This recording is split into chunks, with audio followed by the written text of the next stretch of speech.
quand vous voyez les habitants du Caire, qu'on appelle Kérotes, c'est différent des habitants, ceux qui ont déjà fait Luxor, Assouan, c'est différent des villageois là-bas. Luxor et Assouan, c'est considéré sur la carte géographique comme des petites provinces touristiques. C'est connu mondialement parce que c'est touristique. Luxor, elle renferme le tiers des monuments du monde, mais là-bas, ces habitants sont des villageois qui portent des djellabas.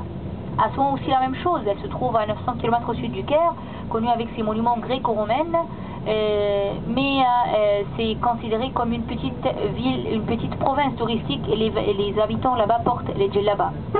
Par contre ici, le Caire, c'est la capitale, Alexandrie, c'est la deuxième grande ville, ainsi aussi c'est le port égyptien.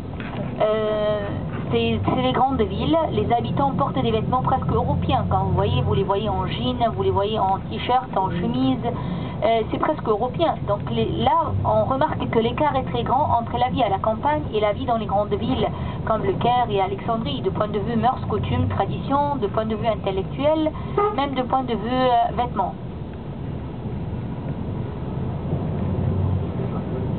Et quand vous voyez, on a presque toutes les marques des voitures dans les rues. Vous avez remarqué, on voit les voitures coréennes, les voitures japonaises, les voitures françaises. On a pas mal des Mercedes et des BMW. Mais les plus nombreuses sont les voitures coréennes parce que c'est facile à les réparer, trouver les pièces et c'est avec des prix convenables aussi.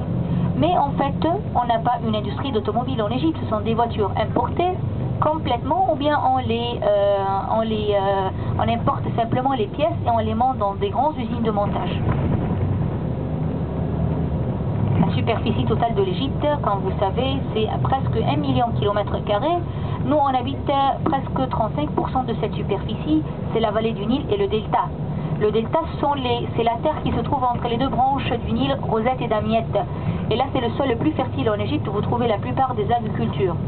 Donc tout le monde essaye d'habiter toujours la vallée du Nil, le delta, parce que c'est la concentration à cause des agricultures, les champs du travail, c'est bien exploité et consommé, et bien exploité et il y a les services toujours, mais à part ça, le désert occidental et le désert oriental, ils ne sont pas bien exploités jusqu'à maintenant.